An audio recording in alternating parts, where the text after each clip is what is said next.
Okay ji, whenever you are writing the task 1 of GT, आपका जो सबसे पहला काम है वो ये है कि आपने आइडेंटिफाई करना है कि लेटर की टाइप कौन सी है। It's a formal letter, it's a semi formal letter और it's an informal letter. Formal और सेमी फॉर्मल में अक्सर लोग कंफ्यूज हो जाते हैं, क्यों? क्योंकि अक्सर उसमें वर्ड यही आता है, write a letter to the manager. एक तो हमने देखना होता है, अगर लिखा है ना write a letter to your manager, एक तो वो चीज़ कंफर्म करती है, मगर कभी कभी वो भी थोड़ा सा डाउट क्रिएट कर देती है। आपके पास एक देसी जुगाड़ है जो कि फॉर्मल और सेमी फॉर्मल को डिवाइड करेगा।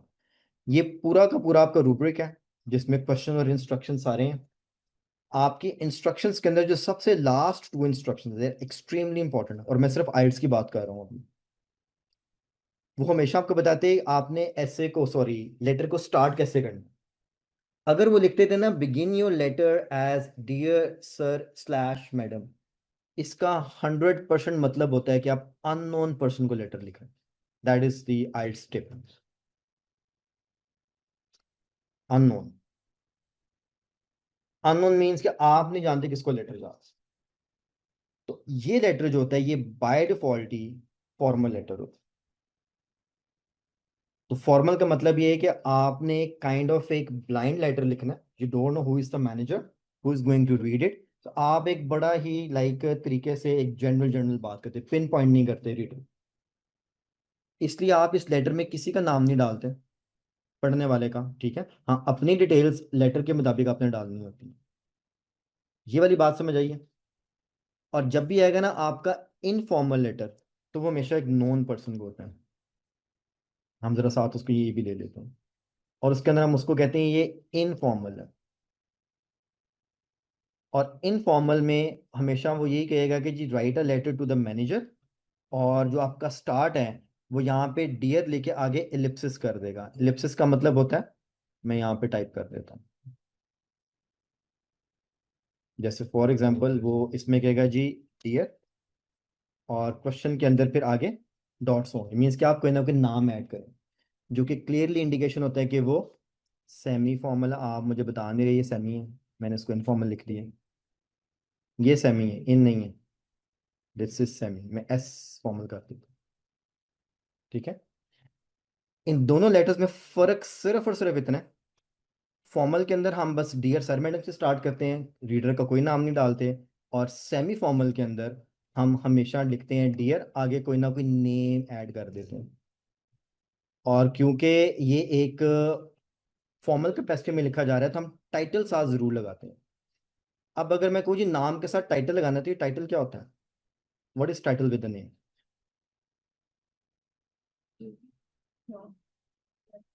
ओके, और क्या हो सकता है? जेडी का हो सकता है। और अगर हमने वैसे मेल्स फीमेल्स को एड्रेस करना हो फॉर्मली, तो हम कौन से टाइटल्स यूज करते हैं? Exactly, sir madam. और इसके अलावा सर मैडम कह देंगे तो फिर हम नाम नहीं लेते अक्सर। अगर हमने किसी का नाम लेना है फिर हम कौन सा टाइटल यूज करते हैं? उसके अलावा मिस्टर, मिसेस, मिस, सोन।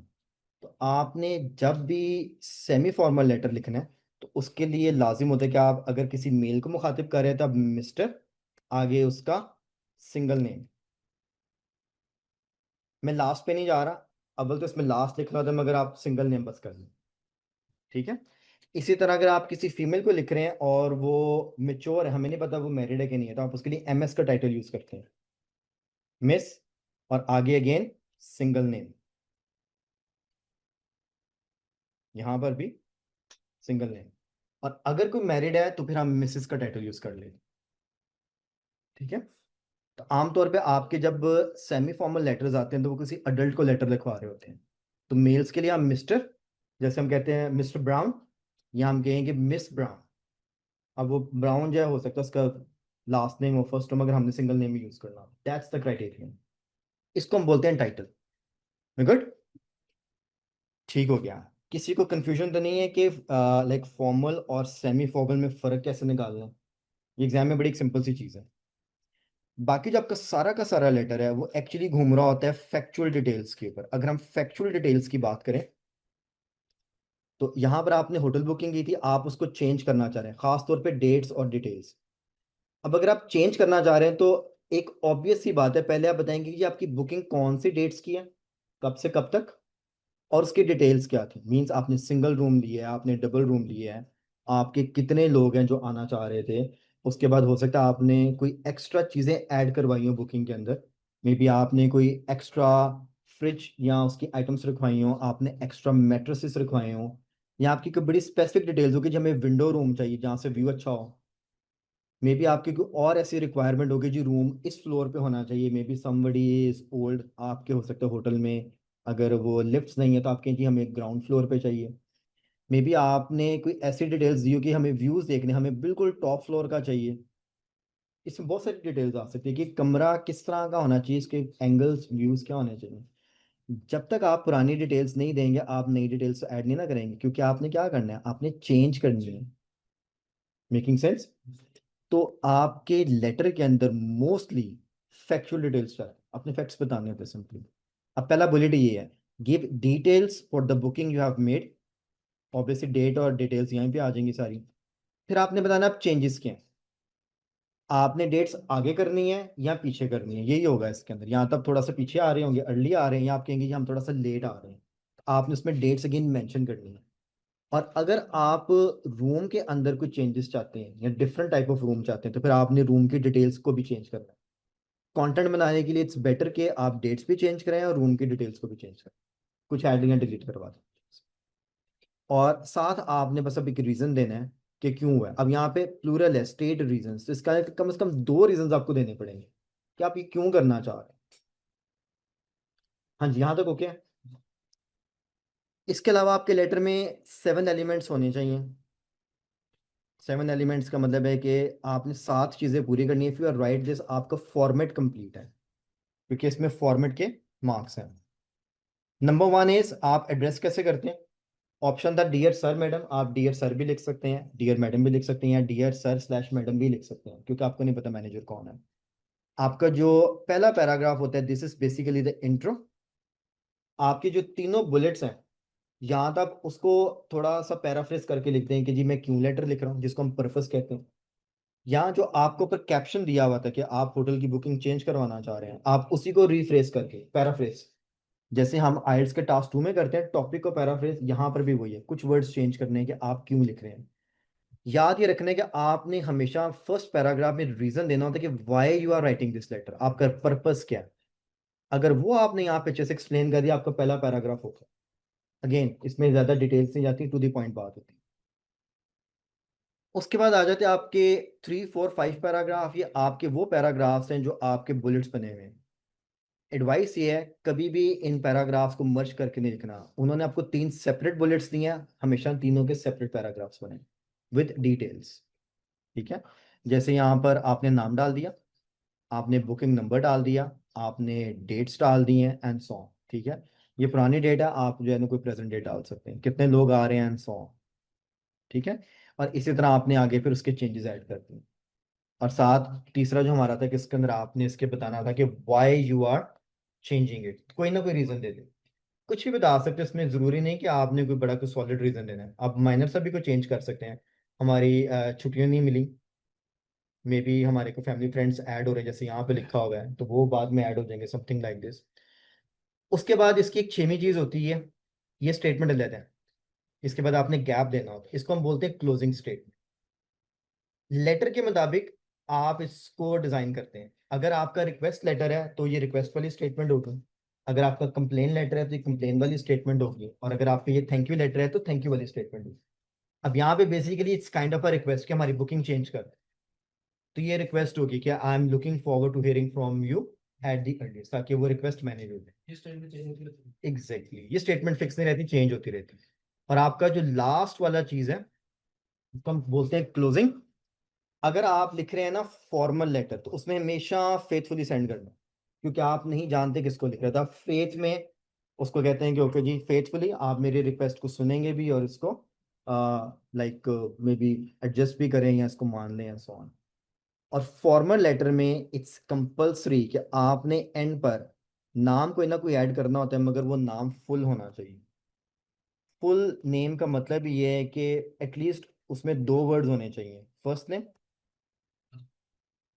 और लास्ट नेम। ठीक है जी।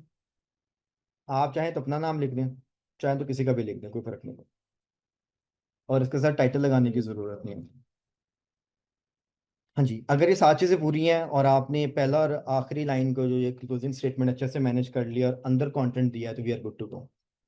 अब सिंपल है हाई बैंड और लो बैंड की। अगर हाई बैंड है तो ये वाले जो तीन पैराग्राफ हैं, try to write at least 50 words each. और ऑब्वियसली अगर आपकी वकाब अच्छी है तो फिर ये बैंड ऊपर जाता जाएगा।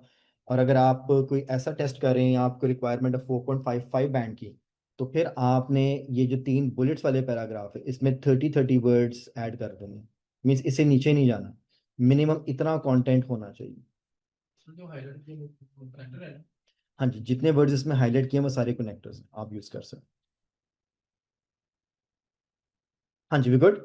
हाँ, और आखिरी बात के फॉर्मल और सेमी फॉर्मल में कॉन्ट्रैक्शंस अलाउड नहीं है। आप कैंट, डोंट, डिडंट, ये वाले वर्ड्स यूज नहीं करेंगे। ऑलराइट जी, अगर कोई सवाल है तो वो बताएं। Any question? You have? Sir Hamza, आपका कोई सवाल है इस पे? Do you have any question और वी गुड?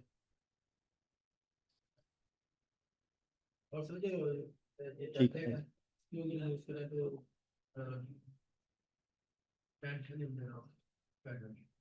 टेम्पलेट अगर आप यूज करते हैं ना, जैसे टेम्पलेट है, देखिए टेम्पलेट हमेशा खाका होता है।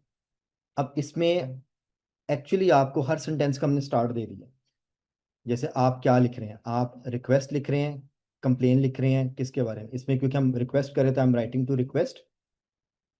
रिगार्डिंग या अबाउट में से कोई भी वर्ड ले सकते हैं, आप रिगार्डिंग कर लें और साथ यहाँ पे बता दें कि मेरा पर्पस क्या है। अब ये जितने आप सेंटेंस देख रहे हैं ये एक्चुअली काइंड ऑफ कनेक्टर्स और स्टार्टर्स हैं।